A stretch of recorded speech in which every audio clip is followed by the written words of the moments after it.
తిరుపతి జిల్లా నాయుడుపేట మండలం పుదూరు సమీపంలో నాయుడుపేట మల్లం రాష్ట్ర రహదారిపై మోటార్ సైకిల్ మినీ లారీ ఢీకొన్న ప్రమాదంలో నాయుడుపేట పోలీస్ స్టేషన్ ఎస్ఐ డ్రైవర్గా విధులు నిర్వహిస్తున్నటువంటి ఏఆర్ కానిస్టేబుల్ పెళ్లకూరు భాస్కర్ దుర్మరణం చెందారు. విధి నిర్వహణలో భాగంగా మోటార్ సైకిల్పై పుదూరుకు వెళ్తుండగా ఎదురుగా వస్తున్న లారీ ఢీకొనడంతో అక్కడికక్కడే మృతి చెందాడు. విషయం తెలుసుకున్న డీఎస్పీ చెంచుబాబు, సిఐ బాబీలు సంఘటన స్థలానికి చేరుకొని ప్రమాద తీరును పరిశీలించారు. మృతదేహాన్ని నాయుడుపేట ప్రభుత్వ ఆసుపత్రికి తరలించి కేసు నమోదు చేసి దర్యాప్తు చేస్తున్నారు.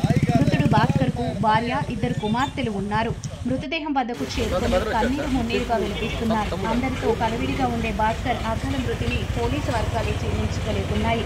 వారి కుటుంబానికి ప్రగాఢ సానుభూతి తెలియజేశారు.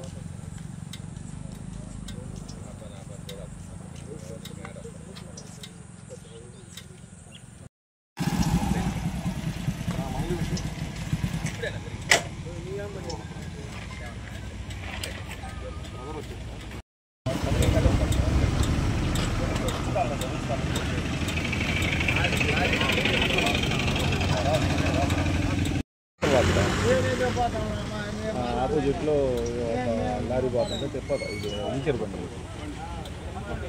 తగులుకున్నారు.